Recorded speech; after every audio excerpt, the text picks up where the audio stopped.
तो नमस्कार दोस्तों, स्वागत है आपके अपने यूट्यूब चैनल में। तो आज अपन इस वीडियो में बात करेंगे ग्रुप 4 के कुछ आपके जो डाउट है वो क्लियर करने वाला हूं। जैसे कि आपका जो सबसे बड़ा डाउट है वो है कि अभी वाला सीपीसीटी दे के हम ग्रुप 4 का फॉर्म भर सकते हैं या नहीं। फिर सेकंड आपका डाउट है, आपने यदि स्टेनो का 80 और 100 का डिप्लोमा होता है, यदि आपने 100 का डिप्लोमा कर रखा है तो आपको ये डाउट होगा कि हम 80 वाला सर्टिफिकेट है वो बिना दिखाए हम 100 के उससे काम चल जाएगा या नहीं। वो वाला भी बहुत बड़ा डाउट है।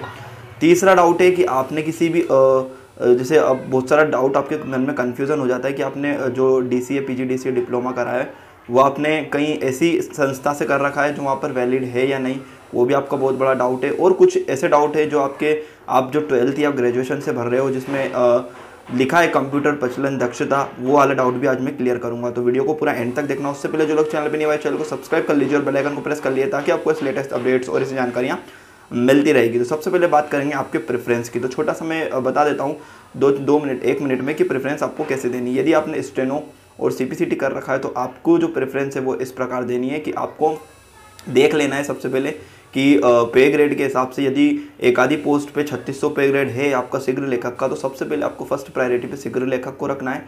फिर उसके बाद आपकी जो स्टेनो वाली है जिसका 2800 पे ग्रेड है उसको रखना है। फिर उसके बाद स्टेनो टाइपिस्ट है आपका जो 1900 पे ग्रेड है जिसमें 80 का डिप्लोमा मांगा जाता है, तो उसमें 80 का डिप्लोमा ही आपका चेक होगा, ठीक है। फिर आपके आता है AG3, तो AG3 को रखना है। फिर आपका आता है कुछ पोस्ट पे डाटा एंट्री ऑपरेटर। और उसके बाद आप यदि 12th से हो, आप वो जो नगर निगम वाली पोस्ट है राजस्व निरीक्षक अधिकारी वाली, वो भी आप इसमें रख सकते हो सबसे लास्ट में। तो कुछ इस प्रकार का आपको प्रेफरेंस देना है। यदि आप स्टेनो टाइपिस्ट को फर्स्ट प्रेफरेंस देना चाहते हो तो भी आप दे सकते हो, ताकि आप अपने आसपास के ज़िले के समक्ष और आप यदि भोपाल में यदि जाना चाहते हो तो भोपाल के समक्ष आप अपना जो प्रेफरेंस है उस हिसाब से दे सकते हो। तो अपन सबसे पहले डाउट की बात करते हैं कि अभी वाला जो सीपीसीटी दे के आप डॉक्यूमेंट वेरिफिकेशन में बाहर हो सकते हो या नहीं। देखिए, अभी का जो सीपीसीटी होने वाला है, जो अभी कल या परसों में जब भी आपका होने वाला है सीपीसीटी, उसका सीपीसीटी देके आप बैठ तो जाओगे एग्जाम में, बट आप डॉक्यूमेंट वेरिफिकेशन में बाहर कर दिए जाओगे। एक इसका सीधे एक एग्जाम्पल है, अभी मध्य प्रदेश हाई कोर्ट का डॉक्यूमेंट वेरिफिकेशन हुआ था, उसमें सेम यही चीज़ हुई थी जो आप सोच रहे हो। उनमें ऐसा ही हुआ था कि नोटिफिकेशन निकल गया था और नोटिफिकेशन बीच में ही सीपीसीटी की एग्जाम हुई थी, ठीक है। तो जिन बच्चों ने, जैसे बहुत सारे बच्चे होते हैं जो भर देते हैं, तो उन्होंने फॉर्म भर दिया था बट उनको डॉक्यूमेंट वेरिफिकेशन में इस कारण बाहर कर दिया कि इन्हें नोटिफिकेशन के बीच में ही आपका सीपीसीटी पास करा था और उसका जो ऑफिशियली जो रिजल्ट है वो डिक्लेयर नहीं हुआ था। तो इस कारण इनने अब एक नोटिस जारी करके इन बच्चों को बाहर कर दिया गया था और वो बच्चे बाहर हो गए थे। तो इस हिसाब से आप समझ सकते हो कि आपको यदि इस इन बिटवीन नोटिफिकेशन के बीच में सीपीसीटी करते हो तो आपको कहीं ना कहीं आपको ये चीज़ देखने को मिल सकती है डॉक्यूमेंट में, क्या कहीं ना कहीं आपको बाहर कर सकते हैं।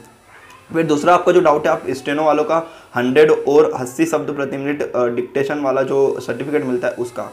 तो देखिए, ऐसा है कि स्टेनो टाइपिस्ट में यदि 80 का उन्होंने क्लियरली लिखा है तो आपका 80 वाला डिप्लोमा ही चेक होगा। ऐसा नहीं है कि आपने 100 शब्द प्रति मिनट पास है तो हम 80 तो यूँ ही कर लेंगे।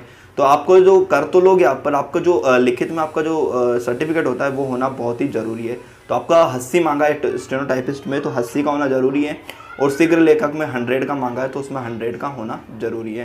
तो ये डाउट आपका बहुत अच्छे से क्लियर हो गया होगा। तो आप होपफुली अच्छे से, जिसमें 100 मांगा है तो 100 ही भरोगे और जिसमें 80 मांगा है तो 80 ही भरोगे। और जिन लोगों के पास दोनों है वो दोनों स्टेनो टाइपिस्ट भी भर सकते हो और स्टेनो वाला भी पोस्ट भर सकते हो, ठीक है। फिर है कि आपकी बहुत सारी यूनिवर्सिटीज़ ऐसी होती है जहाँ पर आपको ऐसा भ्रम में फैला दिया जाता है कि आपका कंप्यूटर डिप्लोमा है वो नहीं चलेगा, वहाँ से बाहर कर देंगे। तो कंप्यूटर डिप्लोमा आपने कहीं से भी कराओ, पीजीडीसीए डीसीए कहीं से भी कराओ, वो सारे मान्य होंगे। महर्षि से भी कराएं तो आपका मान्य होगा। महर्षि वाले हर साल जितने भी जब भी नौकरी लगती है, महर्षि वाले डिप्लोमा वाले अभी तक नौकरी कर रहे हैं और अच्छे से डिप्लोमा चेक होके आप वैलिड माने जाते हो। तो आपके मन में ये डाउट नहीं होना चाहिए कि महर्षि का डिप्लोमा नहीं चलता है, बहुत अच्छे से चलेगा, सब जगह चलेगा, ठीक है। तो ये कुछ इस प्रकार के आपके डाउट थे, और एक आदि जो आपका डाउट है वो आप मेंशन कर सकते हो कमेंट में, मैं क्लियर कर दूंगा। तो यही आपके जो मेनली जो डाउट थे जो मेरे को कमेंट में आ रहे थे वो मैंने कवर किए हैं। और फॉर्म की डेट अभी आसपास ही है तो आप फॉर्म भर दीजिए जल्दी से, आप लास्ट डेट का इंतज़ार ना करें, और हो सके तो फॉर्म जल्दी से जल्दी अपनी पोस्ट प्रेफरेंस दे के अच्छे से फॉर्म भर दीजिए। और अपनी 2 जुलाई को आपका एग्ज़ाम होने वाला है तो आप उस हिसाब से तैयारी करिए। पेपर इसका 100 नंबर का ही होगा, जो 17 और 15 नंबर का आपको पोर्शन होने वाले हैं, यहाँ पर आप देख सकते हो। और जो भी है वो सब आपका प्रीवियस ईयर्स जैसा जो पेपर था वैसा ही सब कुछ होने वाला है। तो ये डाउट मैंने होपफुली क्लियर कर दिए। और आपका हाँ एक डाउट वो भी था जो प्रचलन दक्षता वाला, तो उसमें हर साल आप कोई दिक्कत नहीं है, आप भर दो। आपने 12th करा है या ग्रेजुएशन करा है तो आप भर दो। उसमें कंप्यूटर ज्ञान ही मांगा है, हर साल ऐसे ही कंप्यूटर ज्ञान ही मांगा जाता है। और हर साल जो होता है नगर निगम की पोस्ट वो 10+12 और ग्रेजुएशन बेसिस पे ही निकलती है, उसमें कोई CPCT, यदि CPCT मांगता तो वो क्लियर लिख के देता वहाँ पे कि CPCT प्लस हिंदी आपको पास होना ज़रूरी है।